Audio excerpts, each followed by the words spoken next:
So one of the things that I'm wondering here is how many coins do I have to gather to get an extra life?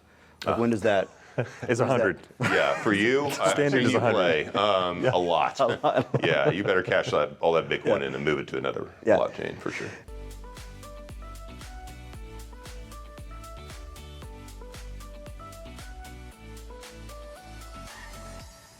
Hey everybody, and welcome back to the Fun Money Podcast. I am your host, Josh Hargrove. And I'm your other host, Ross Powell. We are excited to be here today with a special guest, Matt Johnson. Matt Johnson is the founder and CEO of Apollo Crypto. He has been a leader in interactive software development for over 30 years. Prior to launching Apollo, Matt worked as the executive vice president of Bottle Rocket, eventually leaving to create Eastedge Studios to explore the next wave of experiential computing, where he and his team designed and built groundbreaking experiences in the fitness, AR, ML, and gaming spaces. His gaming clients included FGTV, AB Family, and The Annoying Orange, which have a combined reach of over 65 million subscribers. I first met Matt and his wife Misty a few years ago at a networking event. Soon after, we began to work together on their financial plan, and a great friendship has grown out of that. Our shared interest in money and technology gives us a lot to talk about. So I'm very excited to introduce our listeners to today's guest and my friend, Matt Johnson. Thank you, Josh. Yeah, welcome. Appreciate it. Yeah, a well-structured introduction. Yeah, thank you. That was good. Yeah, I'm more talented than I even thought I was. Thank you, Josh. When you hear Josh say it, that really gives you the it boosts additional me. thing. Right. Yeah, good. And I appreciate that you wrote every word of that. Yeah. Actually, I think that's like a 5-year-old LinkedIn profile, but great job in sourcing that. Yeah, very good. Okay, so here's the goal for today. We, Ross and I, did a podcast on cryptocurrency. What was it, earlier this year? I think it was. It was early. Yeah, and so that we would view that as like a 101 type of episode where we just said, here's how the technology behind it works, and here are some things to think about if you're interested in investing in it. Yeah. Here are some ways to invest in it. So those types of questions are covered in that original episode. So I view this conversation as, if you kind of imagine, you're teaching your kid to ride a bike for the first time, and the training wheels are on. That's that first one that we did, right? Okay, training wheels are still on, and everybody who's listened to that goes, okay, I kind of get how this thing works. Now we're going to take the training wheels off a little bit, and your job is to help make sure we don't fall. All right, great. No, that's exciting. I will say it's still very nascent in terms of the entire space. So we all have training wheels to some degree, right. As the environment shifts quite frequently. But yeah, happy to do that. Yeah. Excited to talk about that. Yeah, great. Okay, so let's just start off with in that first episode we talk about again how this works, and there's that element of cryptocurrency is just that, it is a currency which you use for transactions, but the space that you've really moved into is this. There's been sort of this evolution within that technology, where these smart contracts are allowing you to do more stuff. Mm-hmm. So. In a more technical way, right. What kind of stuff, where has that gone, and kind of where do you play in that space? That's a good question. I think the distinction really between, like you mentioned, with Bitcoin, which sits on a blockchain, which is kind of one purpose, store of value, transactions, things like that. Other blockchains have since evolved from that, being the first big one that most people know about. Ethereum is one that we participate on right now, and they were kind of the first big one to introduce the concept of, like you said, smart contracts. And what that is, it's kind of like a programming language, so to speak, that can extend the functionality, of what's happening on the blockchain, what kind of information you're storing, what kind of, functions and things can happen when a transaction is made or value is stored. Still have the same basic function of like the blockchain, or this immutable ledger, so to speak, that has all the details of the transaction, has all the data so everyone can publicly see what happens, and defines ownership or, who did what in the transaction. So those core fundamentals are still the same, but it kind of takes this extension that says, like, I could write my own specialized things that happen when a transfer, takes place. I want to move a certain tax or a certain portion of it over to this repository or this treasury. I want to, point to something off the blockchain, maybe a piece of media or something. The whole NFT space is Right. a whole other conversation. But the idea of, now I own the rights to a digital asset. And that asset could have some kind of physical representation or, picture or something like that. We have to have smart contracts or something that kind of extends the idea of it's just not a number value moving back and forth between two parties. Okay. Yeah. So one of the things that I'm wondering here is how many coins do I have to gather to get an extra life? Like, when does that? It's 100. Yeah, for you, Standard is you 100. play a lot. Yeah, you better cash all that Bitcoin in and move it to another blockchain for sure. Okay, so serious question. When we were kind of prepping for this, you made this comment where you said, I think it's helpful for people to just kind of understand how these work and like how the money moves. Okay, so like what do you mean by that? Well, I think foundationally, and I think some of this is covered in that first podcast that you guys were talking about. But the idea of like the whole ecosystem, we talked about the blockchain. But when transactions happen, there's this concept of miners, which you talked about, and without going too deep into, the transition of that world from what's called proof of work, where a lot of people have to solve these complex equations to be able to validate, is this block real? Yeah. And blockchain in general works on a consensus mechanism where, unlike traditional finance or banks or something like that, where one authority is saying, yes, this is a transaction, hundreds or thousands of computers all over the world that you don't know who they are validating their copy of that transaction, saying this looks good. Yeah. It came from the right place, it's going to the right place, thumbs up. Yep. And it gets authenticated basically, and that transaction can move through once it has like over 50% of those miners saying yes. Okay. So when I talk about how it moves, that the miners are kind of core to that. We're moving into new areas that are more energy efficient. Hot topics like proof of stake, where it's like you put your money on the line instead of your technology, which reduces the energy consumption.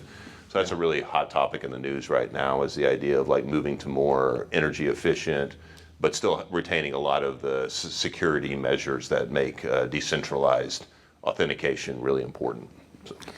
So you mentioned the decentralized nature, which is the opportunity for these multiple points of validation. Right. To all say yes, go, we're good. Can you help us understand the difference between the DeFi and Traditional And CeFi, which is, CeFi? I'm coining CeFi, Well, by the way. Yeah, I heard that for the first time. Yeah. I mean, Josh, that's huge for the industry. Yeah, I yeah, appreciate yeah. that. way to go, buddy. Yeah, thank you. Yeah, so proud of you. copywritten royalties can be paid to the Josh Hargrove That's Foundation. fantastic. So all the Josh miners now, Hargrove all the Foundation. centralized miners, not a thing. Yeah, will now give you a cut. So that means zero. Moving on up. No, that's a great question, Ross. I mean, I think the key point really is centralized, right? The idea of everything that we've done before, whether it's what access and acceptance do you have to a bank or to loans or everything like that, you have to go through one central point. All your information is housed there, managed there.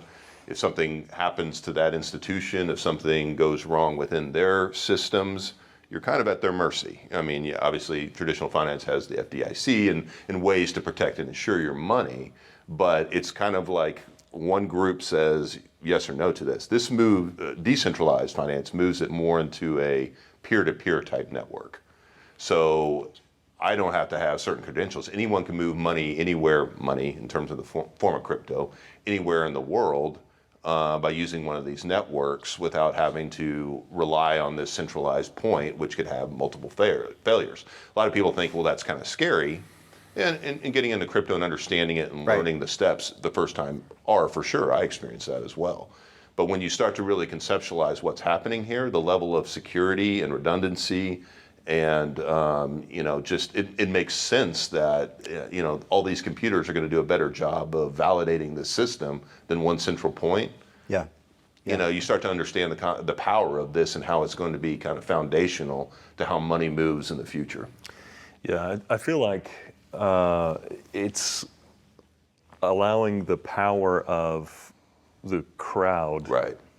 to use what the crowd is good at validating and Correct. say we all agree that this is a thing, and it's not allowing one particular power to have that authority, but it's allowing the validation through lots of authorities. Correct. Points. Yeah, that consensus is the powerful mechanism here. It's like the idea of like, now, there's no one singular point of manipulation that can happen. Yeah. If I see one that's manipulated, the other validators within that system are going to say, nope, that doesn't look right.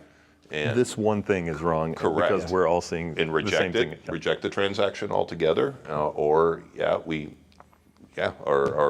agree with it all and it goes through. Yeah.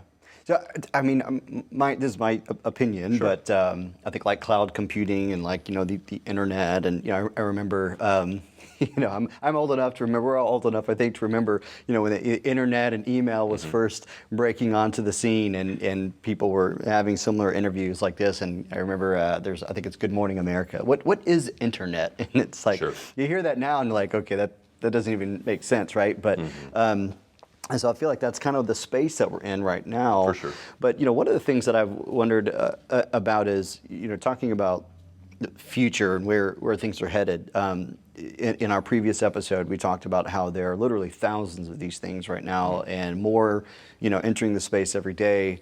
Do we kind of get to this point where it's like, okay, most of these kind of die off, and then you kind of have these few remaining champions, and that's kind of the way of the future? Or is it just there's so many different maybe individual platforms where things can be Right. exchanged that there's no reason to think that that might be a That's little a great too question. That's an absolutely great question, because you're right. There's thousands of, and let's define what tokens are versus coins. I think that's an important distinction right now. A coin is usually referred to as a native blockchain's mode of transaction or governance or whatever it might be primarily used for on that blockchain. Okay. So like Bitcoin itself is the coin and the blockchain, or BTC, as you've probably seen it written in terms of its ticker symbol. But that's largely looked to as, the primary mechanism that's going to use for like retail transactions, for like, people will understand that as money. It doesn't like invalidate a lot of the tokens, which are more, they sit under a main chain and might have like a particular use case. So it might be our tokens are in the gaming industry, which you mentioned like that. You might, earn them and use them to upgrade certain characters, or, buy new digital assets within the game or something like that. We have a project that we're running. We use it for, purchasing voting rights to support creators. It might be used for, NFTs, purchasing certain, NFTs that you want to on a blockchain.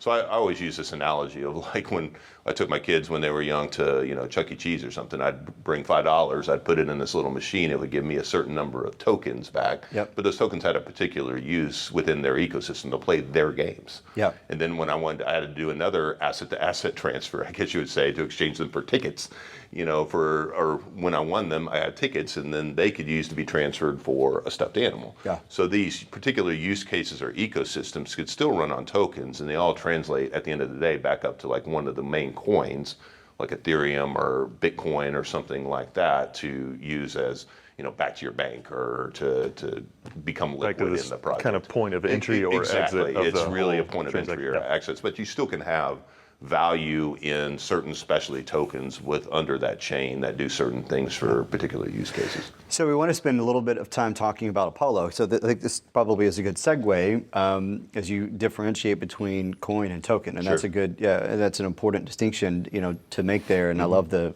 analogy and the different ecosystems. But talk to us a little bit about so this is a project that is entirely or almost entirely maybe your brainchild. It's a team, and that's really important to kind of hit on. Yeah. The idea came from some of us that were really passionate about creators. In your bio you read, like, I've obviously worked around creative individuals for most of my career, and I have my youngest son just graduated from a creative university and is in the music industry. So I've seen kind of his journey and the challenge that they have of both finding community and finding funding. So I think all the best ideas always start with kind of this purposeful passion that lives within your world, right? So that was my world, and thought, what? I'm a technologist, like, the whole Reese's thing, chocolate and peanut butter? Let's put it together. Yeah, just great. Yeah, so, I was looking for a new project at the time. This was, late last year, and thought, let's start getting into these smart contracts. So it's like, we can learn this. We can start to experiment with this and write some things. But I never feel good about deploying something that's just a technical test. I feel like you got to wrap like purpose and use case around it. So I'm like, this is great. If we can create something like Kickstarter for the creative industry in some way, learn about the smart contracts, put a token out there that has utility and purpose. It's not just a store of value, or we're not looking to create something you'd spend at Target or something like that, but this could be a funding mechanism that they could bring up and cash out if they wanted, keep it in the ecosystem, support other creators with it. It's Kickstarter just for creative passion, creative talent. Yeah. So we launched or deployed that token to the main net back in January, and had just great adoption, great uptake right out the gate. And people really loved the idea. It wasn't a Dogecoin or something that didn't really have utility. I mean, we kind of played in initially by naming it after my dog as kind of our own joke. Yeah. We've since evolved the brand into something a little more serious, which is just kind of the fun initial start because we didn't know where it was going. But now we have an entire, great built-out website that kind of describes the value and how the tokens work, because I mentioned tokenomics earlier. That's one of the cool things we could do with a smart contract. So we wrote in a tax that basically said, on every transaction, so buy, sell, transfer of the token between different wallets, that's kind of your main proxy, is a unique identifier of holding a wallet that contains cryptocurrency, right? We're going to say 3% of that transaction just gets reflected back to all the holders. So it's like, oh, that's nice. The longer you hold, the more that you just gain. It's kind of like staking, right? Just an automatic form of staking.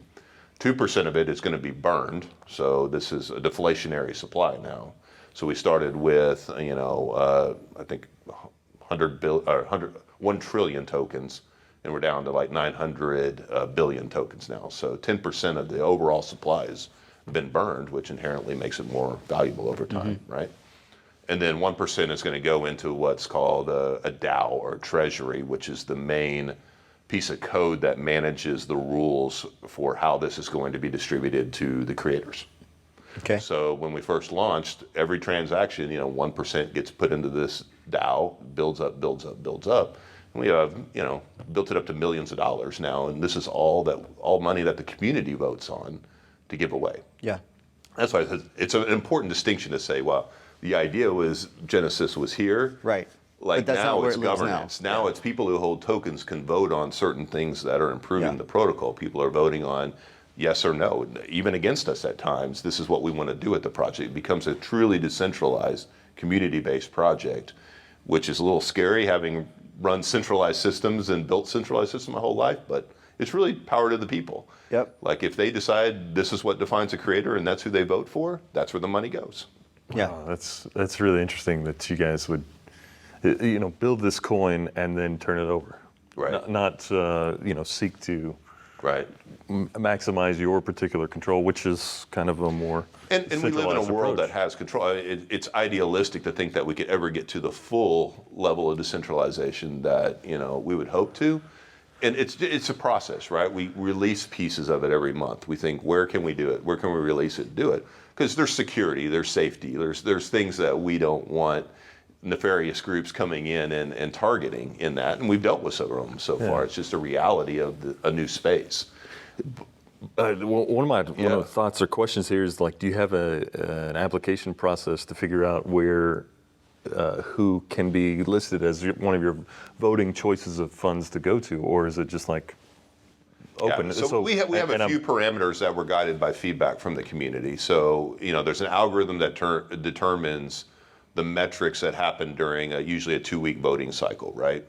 So that determines, if we get this level of engagement, this many new people come into the project, this many votes, that all accumulates to this percentage of the DAO, then gets paid out. And now we have a first, second, third place to be more inclusive of people. So first gets the majority. Then at the end of the season, we have an all-star contest where we have a huge prize where we multiply all those variables by 3, essentially, where we invite all the winners back to participate in one big kind of all-star contest. But to answer your question about entry, It's really up to the community to nominate.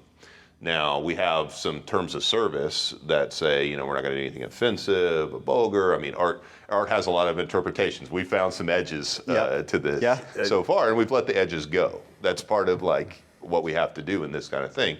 Depend on the community to vote for what's right and what's not. The DAO, the A in DAO, Decentralized Autonomous Organization, autonomous is the really cool part about this, though. So it has a system that's constantly checking for voting fraud, for people moving tokens from wallet to vote with. It detects all that on the blockchain, shuts that down, removes those votes, gives a warning, community can vote whether to kick a creator. So there's a lot of sophistication that goes into this idea of making sure that the integrity of the voting system is at its highest standard. Yeah. So just to maybe recap a little bit how this works, or maybe use an example. Let's say I'm a musician, and I have my band, right? And we want to make an album, right? Yep. Costs money, needs studio time in there, and that costs a lot of money, and then you've got to produce it, market it, which is why a lot of musicians, at least one reason why they don't make it. And so one way that I can attain the money that I need, or that we need to do that, is through Apollo. And our name gets thrown into the hat. The community votes. We get selected. We get. And if I understand correctly from our previous conversations, it's we get token which we can exchange for cash or leave it or whatever. But let's just say, hey, great, we get this and it's worth X number of thousands of dollars. We can turn that into cash, take that to the studio, and boom, we have our album. So we've awarded, we're in the middle of our second season, as we call them right now. So the first season was 12 contests. We've shortened the second season a little bit to fit in this year. Overall, we've given away about $250,000 worth of grants or awards to creators through that process. There were 12 in season one. There'll be another 12 that compete in All-Stars, but really 4 big weekly winners that happen in this week. But yeah, that's the process was, we have a minimum threshold of Apollo that they would have to purchase to be able to participate. And we're changing a little bit about the entry rules as we see some challenges and some frictions about how difficult it is to get in crypto. So we're having kind of a 2-tier model we're about to announce that allows for some trial or free voters to extend the network of awareness of like, hey, come in and do your first vote for free. Then here's how you get into our project. Here's the evaluation, and here's the benefits that you get as you get into there. But the creators purchase a little bit. That's kind of their stake in the game, so to speak, and helps grow our project and the funding that goes into the DAO, because it all participates in those tokenomics, right? And they fill out a profile, just basic information about who you are, what sets you apart, what you would use the money for, your social links and stuff like that. And we create a profile page for them on our application site. They could take that link now and go to our Discord, our Telegram, our Twitter, whatever, and promote themselves.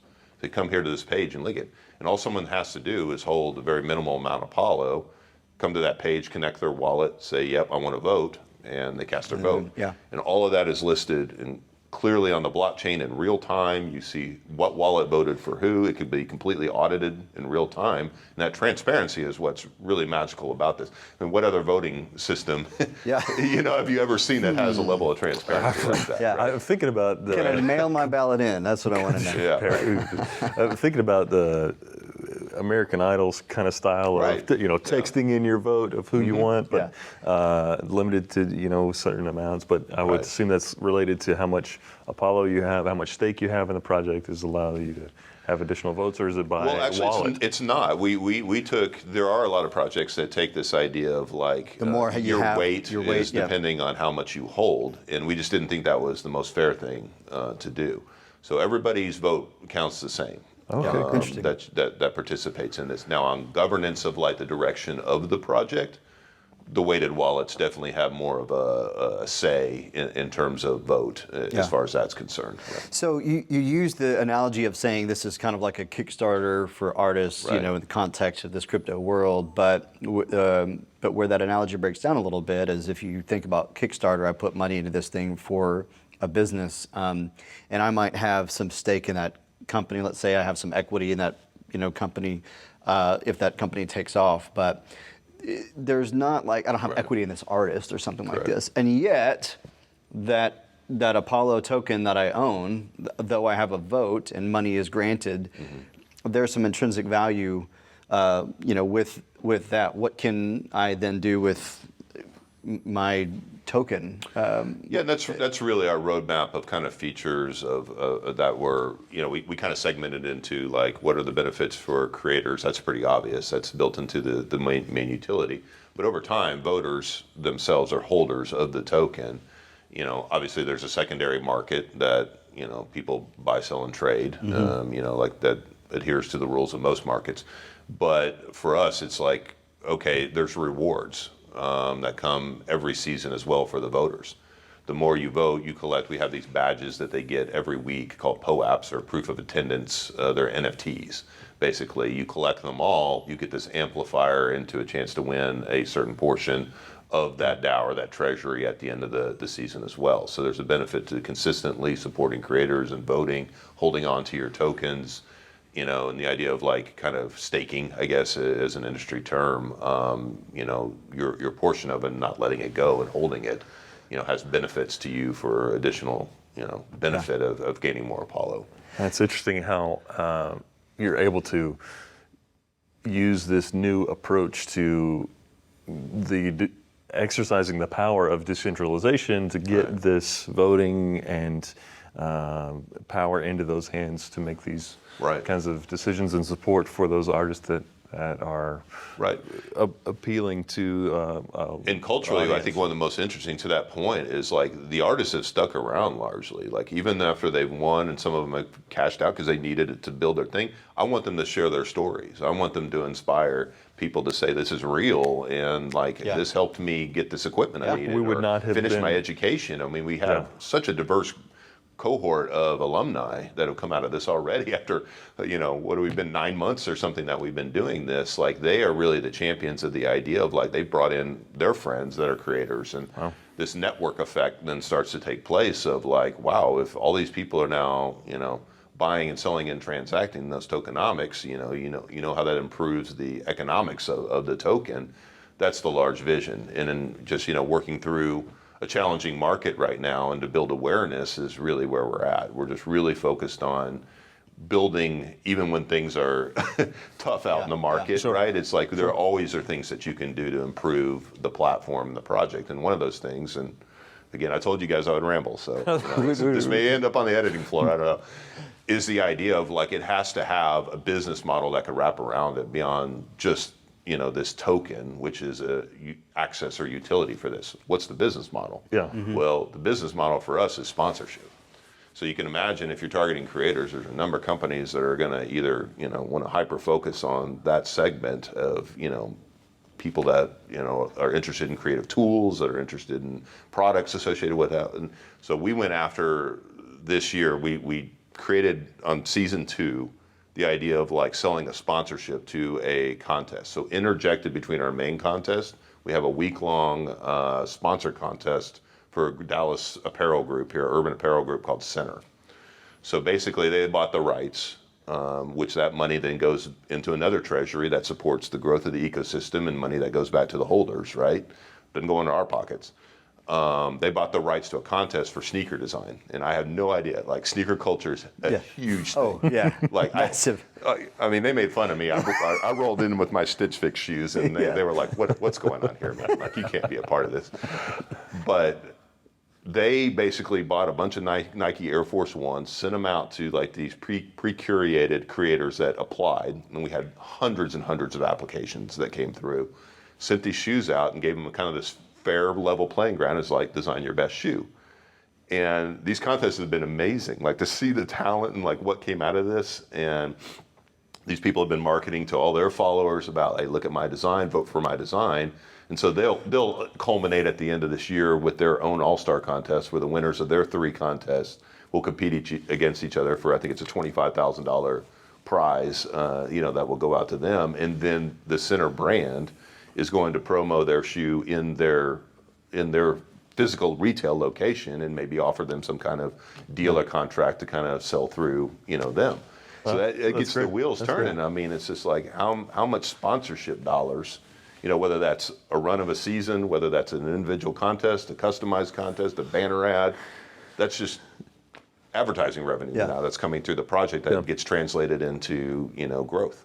Yeah, I want to kind of tie that idea of having a business model and a function back to our earlier conversation that Josh was asking about is what is the future of these coins, and there are so many right now and they're regularly being created, but are they just going to die off? And it makes me think of the car market in the early 1900s where there were multiples of manufacturers, and now we're down to less than 20 of real competitors, with a handful of really large ones, and then a couple of specialties, and then all of them have and merged or consolidation is you're like seeing a lot of that huge. I think that's going to be natural. I mean, is like one big platform going to absorb a lot of these other I think 98% of the tokens will just go away because they're just meant to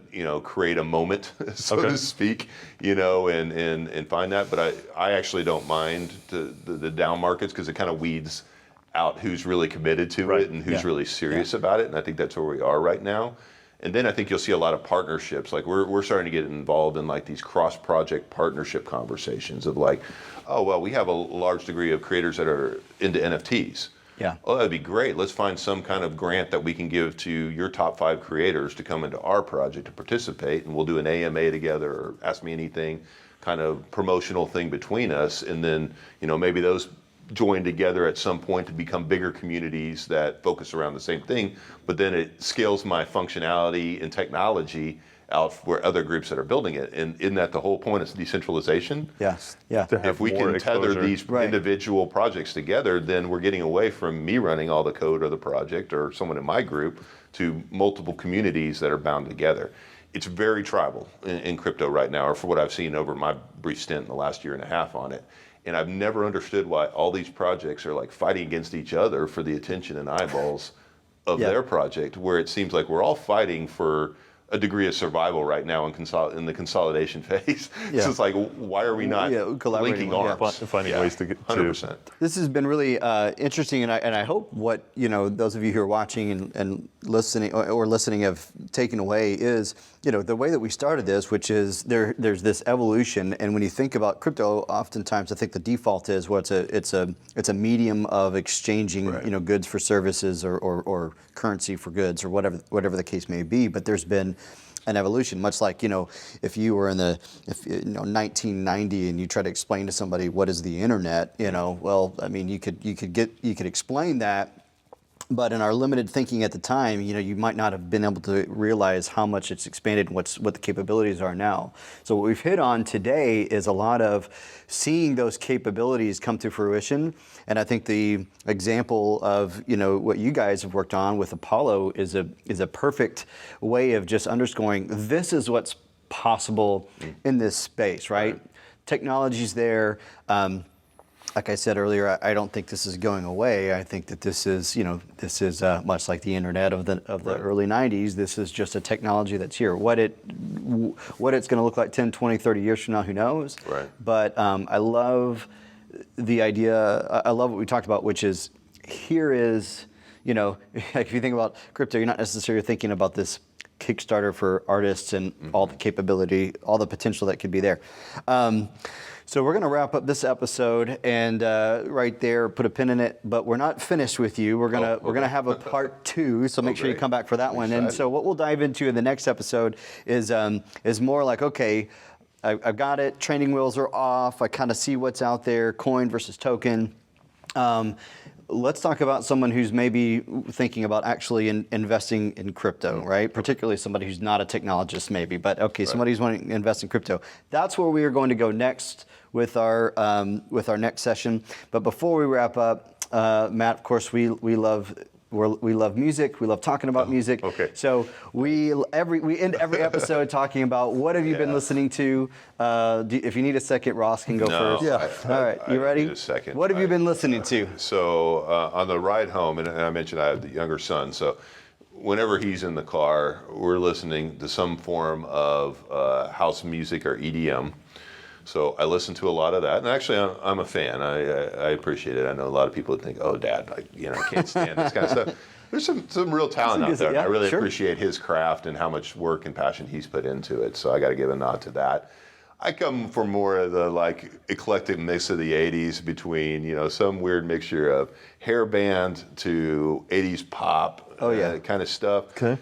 But Metallica came on last night, and I was just like, man, that is something that I was so into back in the day, and I feel like I got to ramp that up onto my playlist again and just go bring it revisit back. some of the old Metallica. Yeah. Yeah, and even some of the new.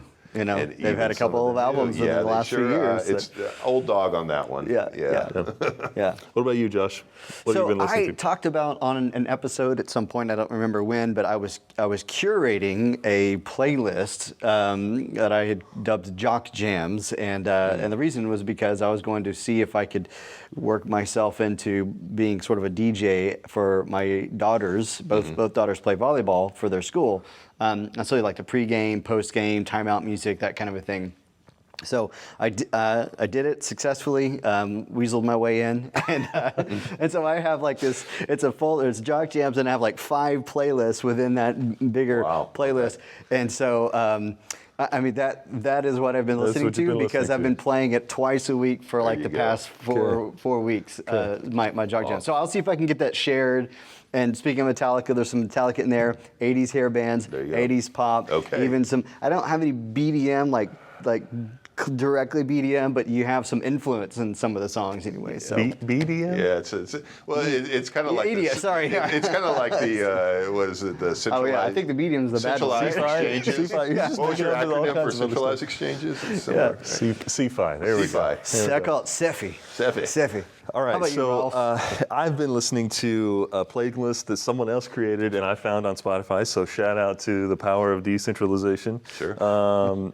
It's called Key Changes That Key Changed My Life. So we've talked about this before, but I have a middle school daughter, and I run the carpool on Tuesdays and Thursday mornings, and I challenge them to find a song that fits it within a category that I give them ahead of time, so that they're kind of thinking about it, and we have enough time to just listen to 4 songs, so we each get a choice. And the last recent challenge was Key Changes. And so I've been listening to this playlist. It's full of all kinds of good stuff, from Adele to Michael Jackson. It's a great playlist. And then if you like Key Changes, there's one in every song. So there you go. Very interesting. And I bet that is the coolest. It's a weird mix. Carpool ride. Usually it's just a drudgery of what's to come for school or cramming for something last minute. But I bet they get excited and trying to find it's something that's kind of keeping us together, that's amazing. Getting them some access to the playlist as well. Love it. Well, thank you guys for listening or watching. We will catch you next time.